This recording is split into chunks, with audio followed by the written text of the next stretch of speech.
Olá, minha amiga, meu amigo. Hora do nosso encontro, nesta terça-feira, 9 de setembro. Hoje é um dia em que a principal notícia está ligada às redes sociais. Houve uma revolta no Nepal por causa de rede social. E eu estou revoltado aqui por causa de gente que usa o meu nome e a minha imagem. E agora, uma dessas pessoas que usa Alexandre Garcia, o meu lugar no YouTube, o meu site é Alexandre Garcia Oficial, tudo junto. E ele usa o oficial sem as vogais. E agora o pior é que ele está vendendo adesivo usando o meu nome. Usando a minha imagem, a minha foto, sem nenhuma autorização, é claro. Ele está sendo assim uma espécie de proxeneta do meu trabalho. Põe lá pequenininho que é fã-clube de Alexandre Garcia. Como assim? Eu falei com muita gente que estava seguindo essa pessoa e que me disse que tinha certeza que estava me seguindo. Parentes, amigos, vizinhos. Estavam sendo enganados por essa pessoa. Isso é desonesto, obviamente. Estou denunciando isso.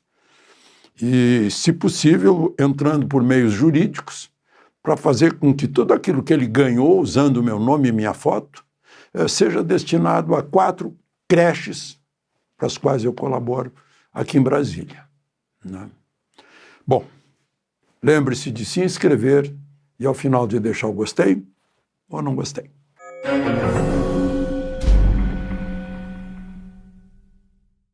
Bom, o grande assunto de hoje diz respeito, sim, às redes sociais. E literalmente no topo do mundo, lá onde está o Monte Everest, o monte mais alto do planeta Terra, lá onde nasce o Buda, no Nepal, que tem 30 milhões de habitantes, e uma geração Z que não suporta censura nem corrupção. Geração Z são os jovens nascidos na era digital, na era em que o mundo digital ampliou a voz de todos que sejam origem do poder nos países democráticos. E o Nepal é uma república parlamentar. E os jovens usaram as redes sociais para denunciar a corrupção, o desgoverno, a falta de justiça, e foram reprimidos. E ao mesmo tempo em que o governo bloqueou mais de 20 plataformas, inclusive as conhecidas, o X, o WhatsApp, Facebook, Instagram, YouTube. Aí os jovens se levantaram. Sabem o que fizeram ontem? Queimaram a residência do chefe de governo, o parlamento, a Suprema Corte, perseguiram os políticos que estavam indiferentes a tudo isso, estavam só tratando da vida deles, com egoísmo. Os jovens ensinaram o que é uma revolta popular na busca de liberdades.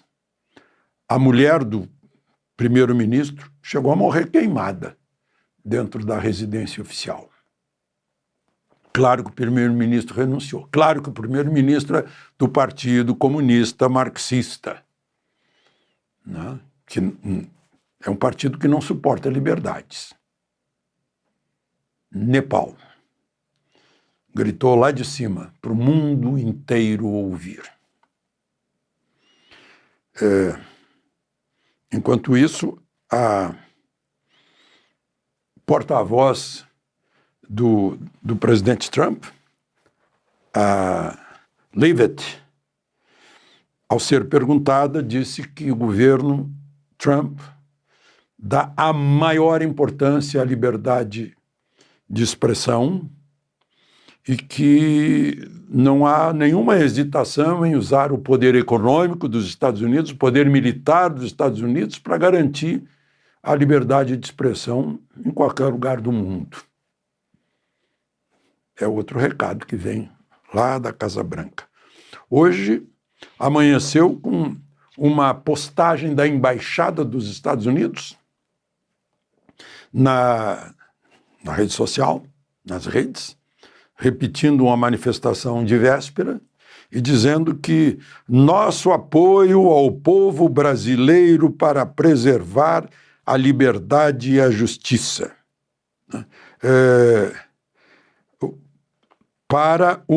E aí deu um recado para o ministro Alexandre de Moraes e os indivíduos, chamou de indivíduos, cujos abusos de autoridade têm minado essas liberdades fundamentais. Aí é um aviso. Continuaremos a tomar as medidas cabíveis. Em outras palavras, virão mais medidas. Bom, e teve a continuação, a retomada do julgamento de Bolsonaro, né, um grupo de 7. Tudo previsível, né? Vocês, claro que sabem disso, eu já disse aqui, não vale a pena acompanhar, a gente já sabe o resultado. Moraes, obviamente, votou pela condenação, né, argumentando, pelo menos a agência oficial destaca isso, que não há dúvida sobre a tentativa de golpe. Bolsonaro era o líder. Não há nem dúvida nem prova, né? Uma coisa dessas, não basta não haver dúvida, tem que haver provas. Era o líder porque ele existe. Porque ele despertou a direita brasileira, que estava dormida e enganada, né? Entre dois refrigerantes de cola, entre os tucanos e os petistas, né? Bom, e o Dino disse que não podem ser anistiados os que cometeram essa tentativa de golpe, porque o Supremo já havia declarado que golpe, ou essa atitude, é insuscetível de indulto ou anistia. Declarou, mas votou, fez uma lei? Não, quem faz lei é o legislativo, né? Não emendou a Constituição. A Constituição, no artigo 48, continua dizendo que é competência do Congresso Nacional, compete ao Congresso Nacional, com a sanção do presidente da República, a concessão de anistia. Quem quiser conferir, está lá no artigo 48 da Constituição, inciso 8º. Com a sanção do presidente. Agora, o presidente pode vetar tudo. E o Congresso pode vetar, derrubar o veto. Não compete ao Supremo. O Supremo pode até dizer, mas aí se disser contrariar o Congresso. Aí um dos poderes pode convocar o presidente do Supremo ou o presidente do Congresso pode convocar o poder militar para garantir a sua supremacia, que está prevista na Constituição. Artigo 2º, é o primeiro dos poderes, o legislativo, porque está representando diretamente o povo. Não? Bom, e votaram os dois hoje, claro, pela condenação, e o primeiro voto amanhã é do ministro Fux, muito esperado, porque hoje ele já mostrou algumas divergências em observações, em apartes. Vai ser interessante. Bom, e ainda, repercussão ontem, né? Eu comentei com vocês, olha, está longo o depoimento de Carlos Lupe, ele não está respondendo as coisas. Tal. Teve uma pergunta do senador Isalci Lucas, e eu conheço o senador Isalci há 40 anos. Se ele perguntou isso, é porque ele sabe disso. Ele descobriu que cerca de 500 mil crianças e adolescentes que são beneficiários do INSS por causa de doenças como síndrome de Down, paralisia cerebral, atrofia muscular, esquizofrenia, tiveram seus nomes usados para a contratação de empréstimos consignados, usando o nome dessas crianças. E o ministro Carlos Lupe disse que não sabia disso. Gente, é muito maior do que se imaginava. É gigantesco, é amazônico. Além de usar idosos, usava crianças doentes. Meu Deus, essas mentes que fizeram isso são mentes doentias. Do mal, da crueldade, da desonestidade, da imoralidade, da falta de ética.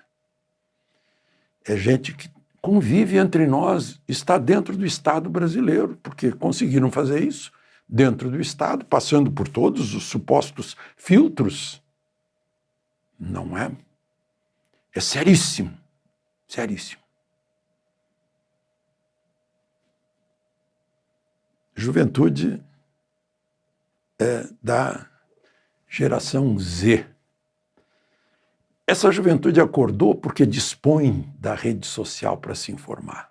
Não fica mais pendurado em decisões que são tomadas em reuniões de pauta da grande mídia para saber o que o povo deve ou não deve saber. Isso já está rompido. Por isso que querem fazer como o Nepal fez, né, e cancelar a rede social, que faz mal para o autoritarismo, o absolutismo. Faz muito bem para a democracia. De Brasília, Alexandre Garcia.